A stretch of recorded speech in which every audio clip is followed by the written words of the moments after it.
here we are over a beer, episode 13. I'm joined by a few special guests.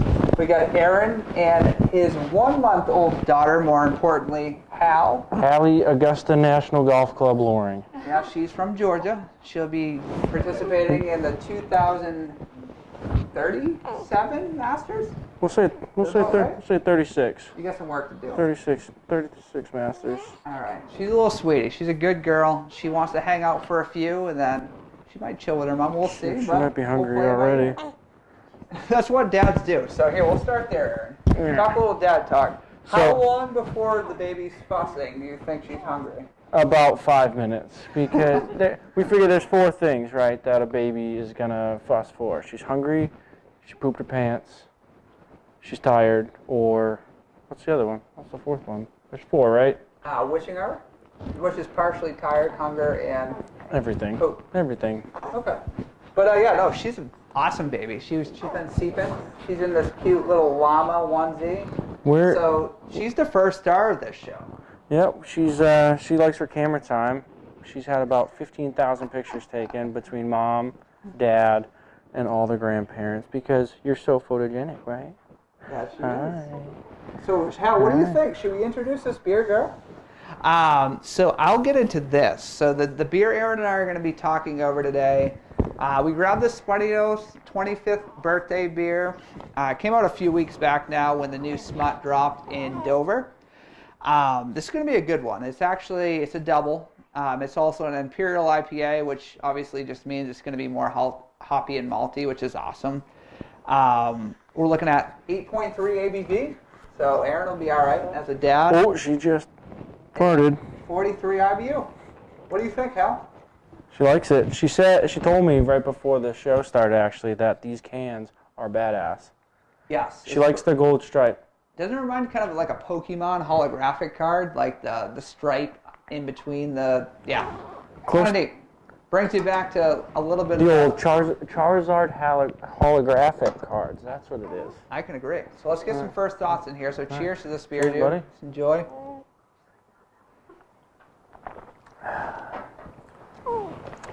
Goes down smooth especially for an 8.3. Say 8.3. Yeah. Goes down pretty smooth. Not actually too hoppy. I know it says it's supposed to be a double, but it's not very hoppy at all. No. And I'm not the biggest hoppy fan in the world when it comes to the IPAs. Needs to be the right kind of hop. Like if it's hop and foam, I enjoy it. But if it's just straight hop. Yeah. Well, and you got some of those citrusy beers out there that you take the hop and 10 minutes after your first sip, you can still taste the hoppy. Mm-hmm. Not a big fan of those long-lasting aftertastes, but this one you're not gonna have a hoppy skunk flavor in your mouth for the night. Yeah. This one's fine, and it's not like one I actually kind of feel like would probably be a good clear your palate kind of beer. Yeah. Where you can go in and try a bunch of different beers after and not really ruin the flavor. It's actually got some decent fruity tones too. Yeah. You can honestly miss them because it's kind of got a malty it is a malty beer, but if you really look for the fruit, it's kind of got I'm almost tasting almost like an off pineapple. Yeah. Yeah, if you keep it on the back of the tongue there, you can actually taste the fruit. You're right about that. First one I kind of just slugged it down. Yeah, no, didn't take too great of a sip. Kind of interesting. Yeah, so it's not so if you're not into an overly hoppy double with a little bit of fruit, I think this is a decent beer to check out. We are going to look at today. So Hal, Aaron, and I are going to look at a few football picks. I'll let Aaron look. So what I'm looking at, first of all, we're going to do a no-doubter. Okay. So we're going to do a lock for the week. Okay. I know you've been talking about this, so I'm curious to see what the hell you're working with. What do you like for your lock? So my lock against the spread, it's pretty. Hold on, I wrote it down. I know the lock that you have in your one of your parlays is similar to mine. Yeah. But one of the locks I like is the Raiders covering the Jets. Oh, that's fair. They're a -3 and it's a -105. Yep. I don't even know if that's how you say it, but for covering a spread, that's a no-brainer, dude. Yeah. Jets not. I mean, they're getting better, but right. The Raiders are just kind of on a different level in my opinion. You got a disgruntled Jamal Adams. on defense, and you got Sam Darnold seeing ghosts. Yeah. No brainer there. Yeah, no, I think the Raiders, like Cody and I talked about this recently, the Raiders are a playoff team. They're sneaky. The Jets, realistically, have luckily won a few games. Yeah. Darnold started talking some shit, and there they are. Yeah, I think in the road, Adam Gase is going to be a good coach, and they're going to be a good team, but not this year. Yeah, no, I agree. This year, I don't see it. No, I agree. No, I think that's a good pick. Yeah. My no-doubter is pretty, it's honestly a no-doubter. So how the Steelers are -6.5, I know they're on the road, but they're playing the Bengals. The Bengals are basically trying to sit out everyone. They're trying to play for picks at this point. They're a trash team. A.J. Green's probably not going to play the rest of this year.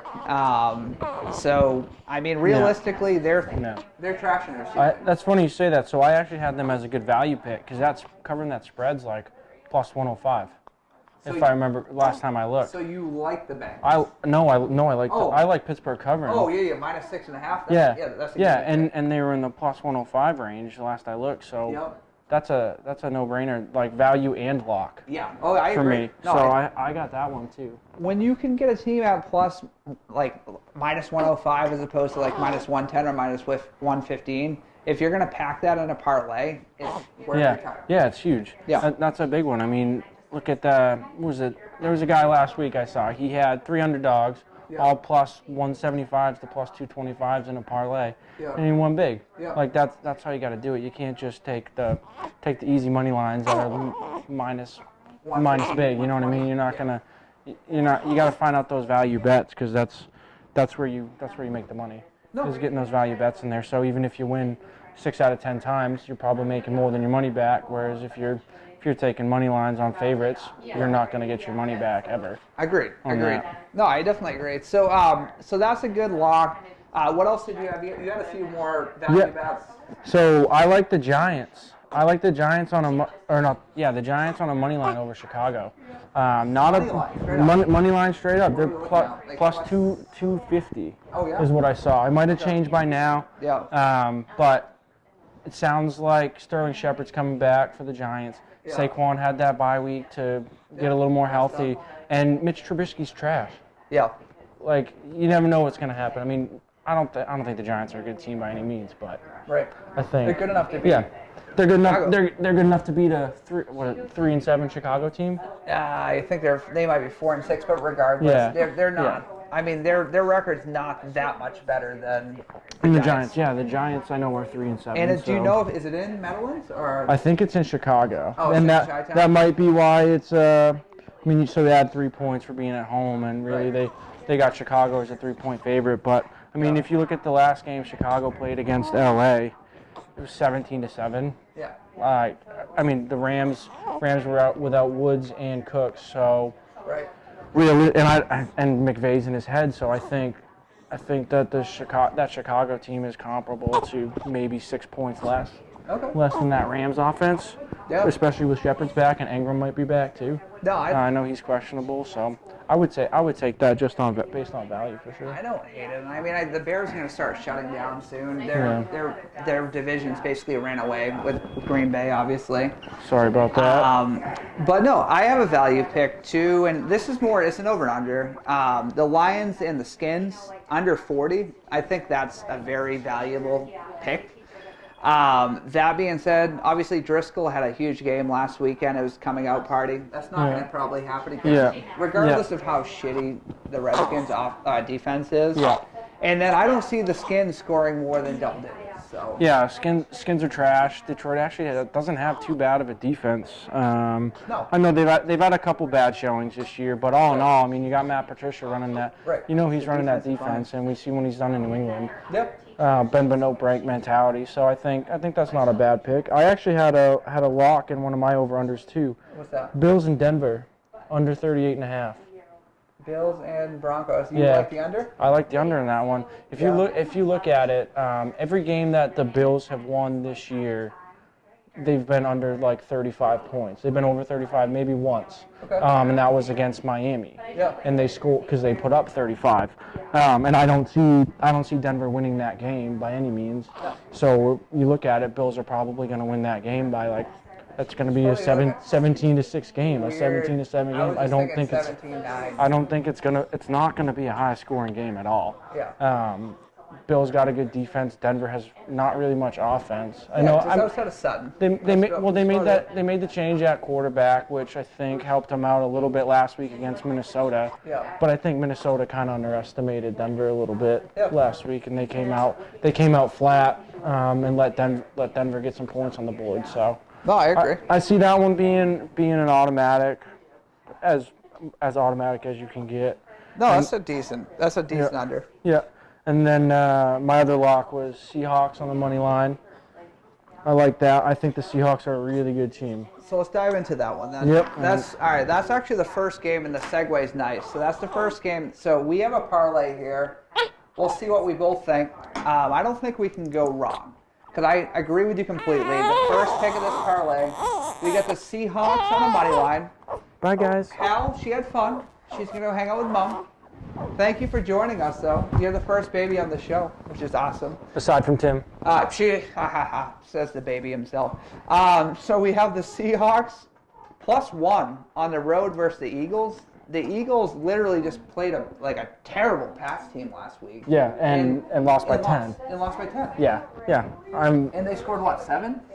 Yeah, 17-7. They scored 7 points Or against the pass. was it 17-10? It might have been 17. I don't even remember. But regardless, Yeah. the Seahawks, the pass D is obviously better than the Seahawks D, but the Seahawks are a good defense. They can run the ball. They got Josh Gordon now. Between Metcalf, Lockett, and Gordon, and they got and Hollister. Yeah. That's actually a really scary offense No, their right offense now. is really good. And Russ Wilson's probably the MVP, or at least in the conversation. For now. Yeah. For now, everybody's on the Lamar train, but Screw him. But regardless, like you said, cool off. Seahawks are a great team, and I think that they cover. I would even find an alternate line on that game, and for a bigger payout. If you get Seahawks -5. If you could get 5.5. Yeah. Well, same thing, right? Right. But yeah, if you get 5.5 on that, I take it. 6 points. So, Yeah. And you're probably looking at +200 plus. Yep. That's one of my favorite things to do is to find a Pats game, find an alternate spread. Yeah. Like when we played Redskins. Yeah. I took an alternate line of -23.5 Pats, and we won that game by 26. Yep. And that was plus 275. Yeah, plus. That's nice. So I would even venture. Yeah. You could take a bigger spread in that game. I agree. No, I think that's a good. So that's a good segue game. Interesting game, a 1 o'clock game, I believe. The Jacksonville Jaguars are at the Titans. Titans are given 3.5 points. Nick Foles is obviously back in the flesh. Yeah. What do you think about that game? Well, he had one game to knock off the rest. That's funny. That was actually one of my value picks that I had put in there strictly just because I don't like the Titans. I don't think they're a good team. I know Mike Vrabel's over there doing what he can, trying to create that Pats mentality. But if you look at it, I don't know one playmaker on the Titans. Do you? Outside of Derrick Henry, that's it. Maybe Derrick Henry, depending on the week. He's Yeah. temperamental. Yeah. He either goes for 40 points or he goes for 2. Yeah. No, that's fair. So I like that line. I like that game. It was all right for a week or two. Yeah. Yeah. So I don't mind that game. I like that. Yeah. Maybe not a lock, but I like the value and just the fact that the Jags have a good defense, with or without Jalen Ramsey. Yeah. Nick Foles, we all know what he can do in a spot when he's trying to win a game. We saw it in Super Bowl 51, 2. Whatever it was, but he's a proven quarterback now at this point, and I would take that one in a heartbeat against a Titans team that's not that good. So I'll take the points though. I'll take the 3.5. Yep.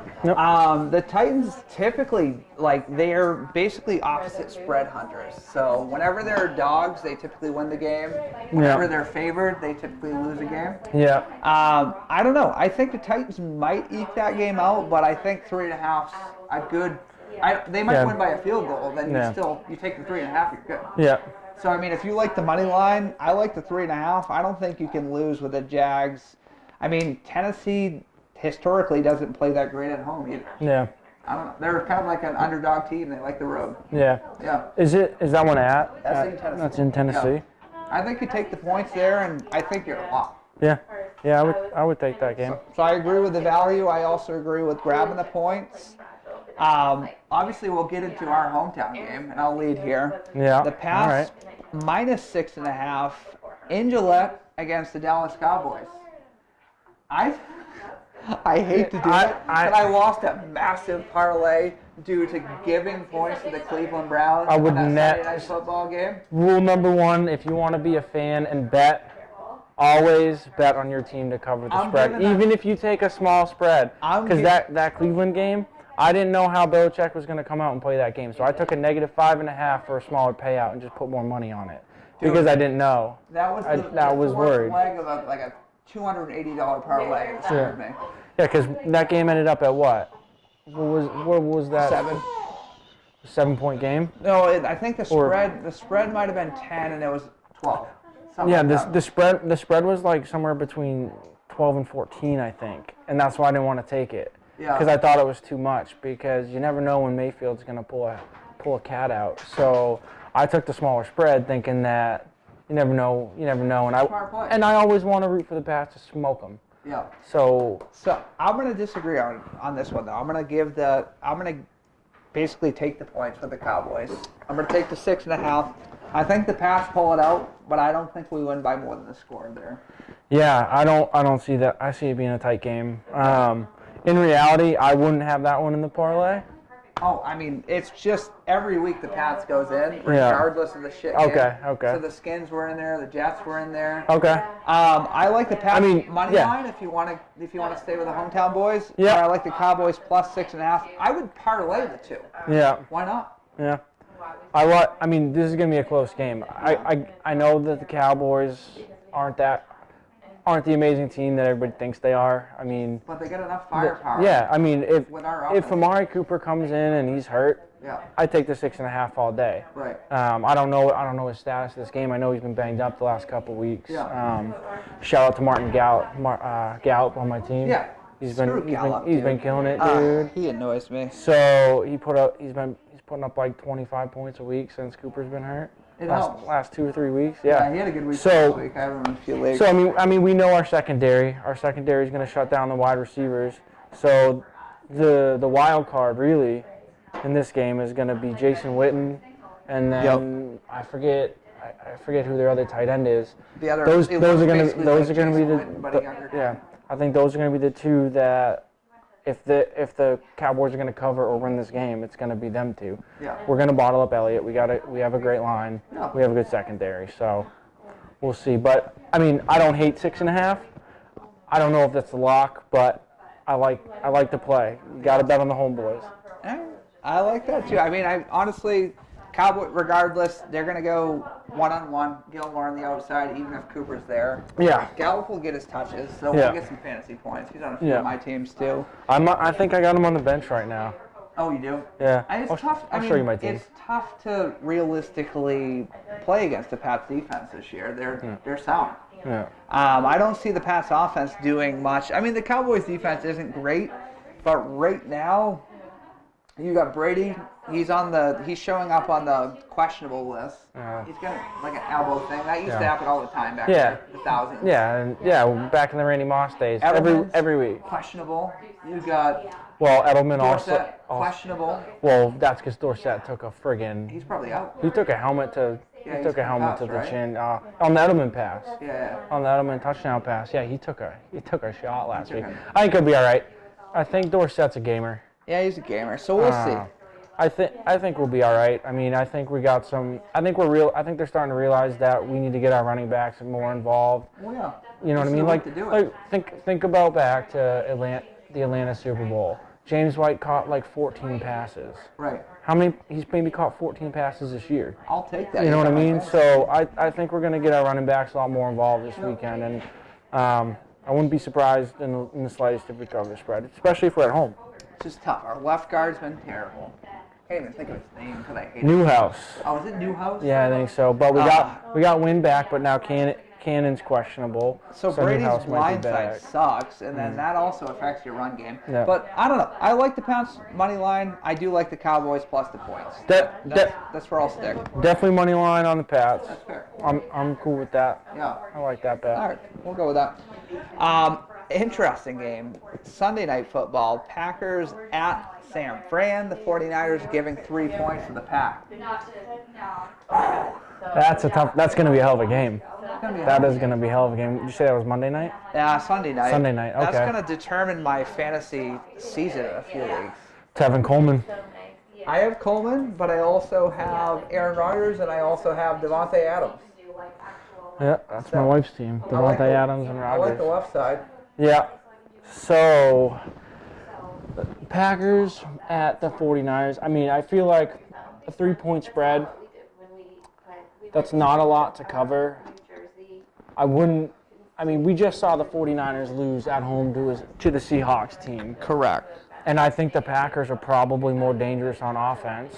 They have more weapons. Just because you got to think Nick Bosa is going to break down that line real quick, and Rodgers is I think he's a better playmaker with his arm than Russell is. Russell makes more plays with his feet than Rodgers does, but Rodgers is going to get out of the pocket and he's going to make a pass. And he's got Devontae Adams, Scantling, and who's the other one there? He's got 3 of them. I can't think of the third one for some reason, but I like the upset.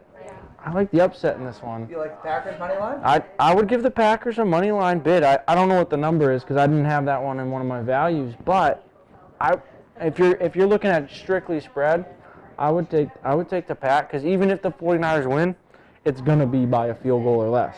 -3. Plus 3. If you're gonna go money line, you're looking at like plus 175. Plus 175 for the Pack. Yeah, or you can take the plus 3. You're probably at -110. For a parlay, I'd put the Packers in for covering the spread. Yeah. If I was looking for a little bit of a payout, I would just do a Packers money line because that's a game that's got a vulnerable Jimmy G written all over it. I agree. So I like the Packers to cover that one. I like the Packers money line straight up. Yeah. Yeah, I think they're scared money don't make money. No, I think they're gonna obviously they're gonna prove the 49ers defense vulnerable. They're gonna find the slots. Aaron Rodgers, one of the best quarterbacks ever to play, regardless of how much disrespect we give him because we're Brady fans. Yeah, if you win one Super Bowl, it doesn't mean you're not a bad quarterback. He's a great quarterback. He finds the slots. I think Devontae Adams, he's completely healthy. Hopefully, he was only questionable for like 2 days this week as opposed to every day. Yeah. I getting a little more work. Yeah, no, I think the Packers' offense is more dangerous than the 49ers' defense, and I don't think the 49ers' offense is that great, like you said. Yeah. I really think the X factor really is gonna be Aaron Jones. Yeah. You know what I mean? Because we know Rodgers is gonna make plays. Oh yeah. It's a guarantee. It's gonna happen every week. But it's can they open up that pass game even more by getting an Aaron Jones in there, running for those hard 5-yard carries every time, you know? I agree. So I like the Pack in that parlay covering that spread. For I sure. do too. Definitely take the +3. I think that money line's almost, it's not a lock by any means, but I think No, not by any means. But if you're looking in terms of value wise, I think if you put Aaron Rodgers against Jimmy G, I don't know, 7 times out of 10 you're gonna take Rodgers over Jimmy G. You know what I mean? Yep. So just strictly value, but cover the spread for the parlay, not to kill it because it's gonna be a close game. Yeah. So take the numbers and then lock the parlay. So I agree. I think we've definitely been mature about taking the points in this so far. I threw a bonus bet, so I'm a 4-teamer, but sometimes I throw 5-teamers together because it definitely pays better. Yeah. Monday Night Football is going to be interesting. What we got? The Ravens are in LA versus the Rams. It's a do or die game for the Rams. Yeah, the Ravens they're in a cushy position. Yeah. They won the game last week after the pass that everyone said that they need to come out and win. Yeah. But the Rams are obviously getting 3 points at home. 3 points at home. That's tough, dude, because the Ravens defense has shown to be vulnerable. Right. Obviously, we saw what Deshaun Watson just did against the Colts on Thursday night, and they did nothing against the Ravens. Right. So the X factor there is that the Ravens defense did they just turn a page and get a lot better in the last 2 weeks. I mean, yeah, we only scored 20 points against them with the Pats, but second half was nice. But we would take away that Julian fumble, right, and then the Brady retarded lob pass to nobody. Yeah. That's a 14-point swing right there. Right. It's 30. That's 34 points, not 20. We dominated them in the second half. So was the Houston game an anomaly for the Houston offense, or not, or for the Ravens defense? Right. You know what I mean? So, and I mean, the Rams are going to have potentially Cooks back. Cool. They're going to have Robert Woods back. So Woods is healthy. Yeah. Got that notification. If I'm going parlay, I'm probably taking the Ravens because that's the safer bet. Yeah. But if I'm putting it all on my own, I'd take the Rams.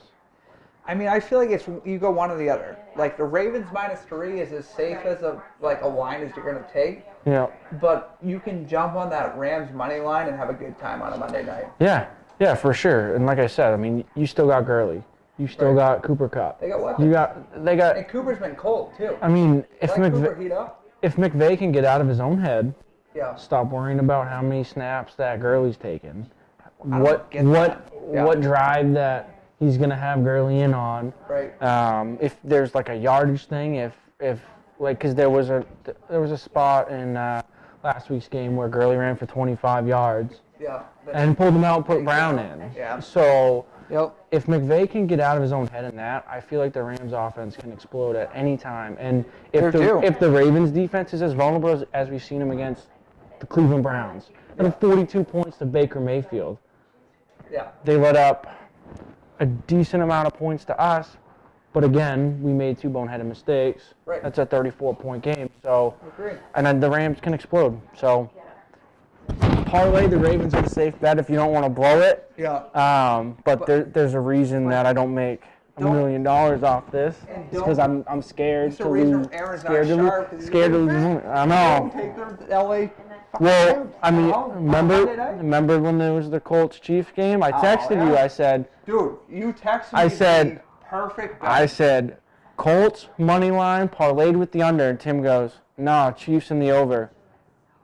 So I didn't bet anything. Next morning I wake up, there was like 20 points scored. Don't even let him kid you. He was not confident in that pick whatsoever. Dude. If you were just throwing it up. Colts were plus 425 on that. After this. Yes. I agree.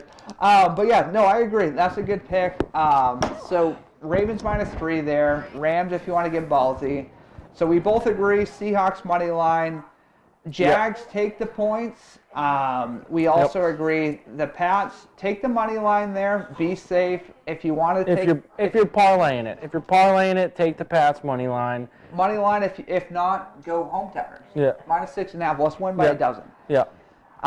We got the Packers plus the points, but Aaron and I both like the money line. I think that you just balls out there. I like that game, man. I think the 49ers are vulnerable. I agree. And then I think Ravens are safe -3. I think that's kind of a gimme, but you never know. Yeah, you never know what's going to happen. Like I said, the Rams could explode at any moment. And I hope so. Shout out to Cooper Kupp and Todd Gurley. Cooper's been keeping my team alive. This beer's actually keeping its flavor pretty good. Dude, it goes down real nice too. I know you do well. I don't feel bloated at all, and I don't drink much anymore now that I'm a dad. No, you don't get a chance to drink. I just drink seltzers because it's basically just water. Once a week for me. All right, let's get final scores here, dude. I'll let you lead off. So we go 0 to 10. All right. 0 to 10. So you can do round numbers if you want, but I like decimals. It's nice. I'll go around a 7 just because I'm more of a stout guy rather than a double IPA guy. I like the coffee stouts. Okay. So I'm a 7 and not a really bad aftertaste. Yeah. But I like it. It's a good beer. It's kept its flavor through. Yeah, I like for 7.3. I really enjoy this beer. It's a good double. I've done some really good beers lately. So last week was Pillow Talk Garrison City. That was a really good beer. Treehouse, Adam Thurston brought a good one on. So I agree. 7.3. Not the best beer we've had on here, but a damn good beer. I give the can a 9. That is a great can. I do the can. That's what he said. Cheers.